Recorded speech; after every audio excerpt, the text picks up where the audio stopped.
Welcome to part 4 of our OneNote training. For this module, we'll be discussing how to distribute the pages that we made in the last video to students or team members. While it's easy to distribute pages to other notebooks, you first have to revisit the concept of the idea of a master notebook to fully understand what we're doing when we distribute a page. I'm going to use the example of a teacher pushing out pages from her master notebook to her students' class notebooks to help you better understand the concept. Let's begin. To start, remember that the notebook that you are currently working in should be your master copy.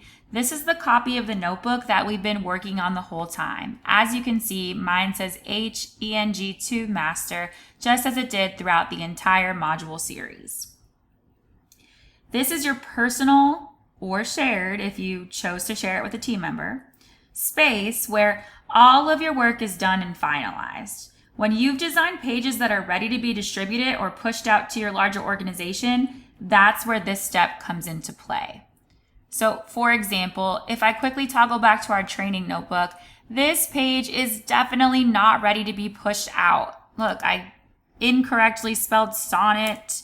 I don't have these maybe organized where I want them to be. This simply says hello and there's nothing underneath it. So this page is a work in progress. I would definitely want to work on this a little bit more before I pushed it out to anybody. Now I'm going to go back to the master notebook that I was just in because this page is beautiful. This is a copy of my syllabus. It is completely ready to be pushed out to my students at the start of the new semester. So this is the example that I'll work with today. So separate from our master notebook, we're now going to want to create either a staff notebook if we're thinking or working in the corporate world, or a class notebook if you're in the mindset of a school employee.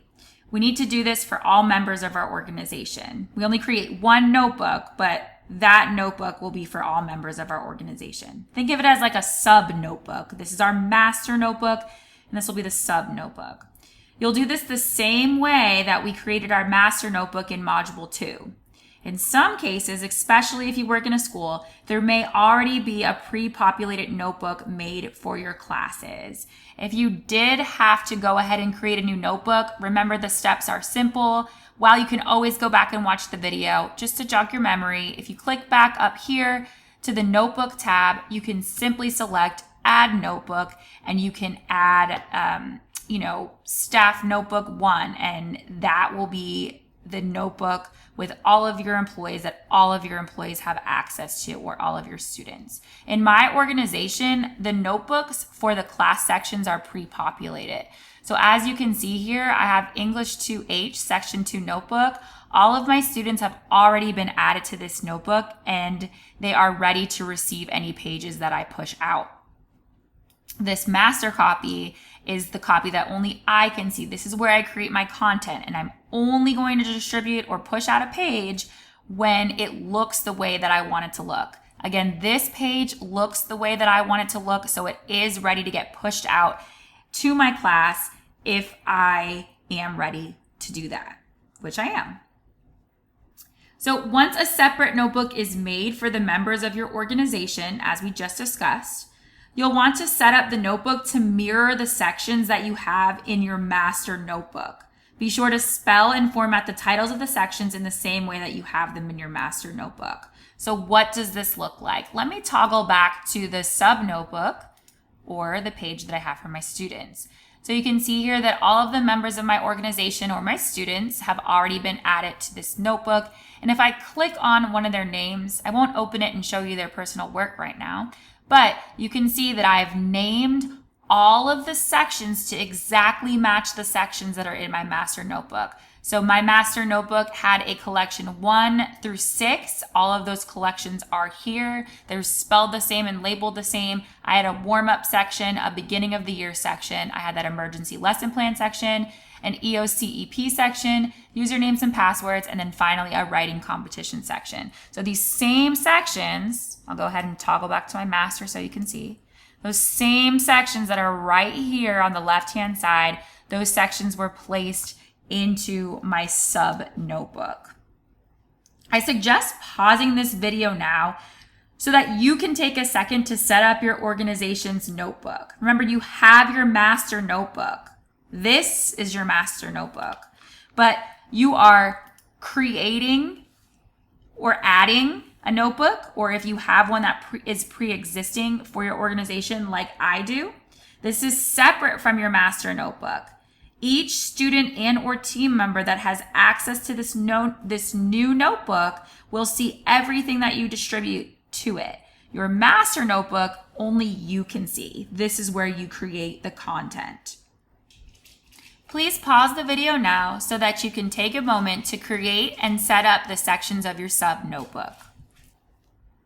If you pause the video, welcome back. You should now have a master notebook and a notebook for your organization that has sections that mirror your master notebook copy.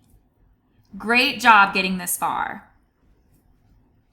The final step is really simple. All we have to do is distribute the finalized page from our master copy to the secondary notebook we just created. To do that, first, simply click on Class Notebook at the top main menu bar. Then you're going to click on Distribute Page. Next, click on Cross Notebook Distribution. You'll see a box populate on the right-hand side.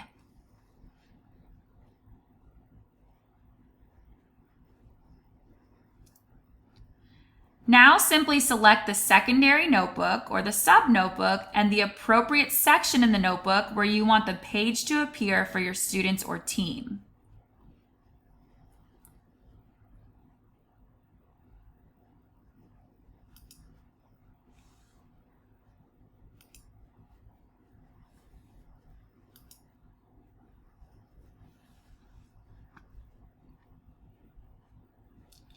Give the program a minute and it will generate the page in each member's class or organization notebook.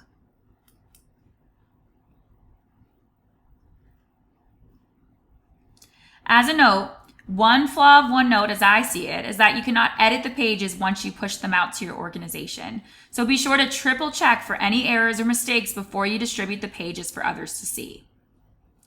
So that's it. You did it. You're ready to start implementing OneNote to help you increase collaboration and organization within your team. Consider ways that you can use OneNote to share information in a more effective way. How might it differ from other tools that you currently use to collaborate? To complete this training, proceed to Module 5, the final module, to review the main ideas that we discussed throughout the training. You've done a great job, and I'm looking forward to hearing how much you love using OneNote in your school or corporate world.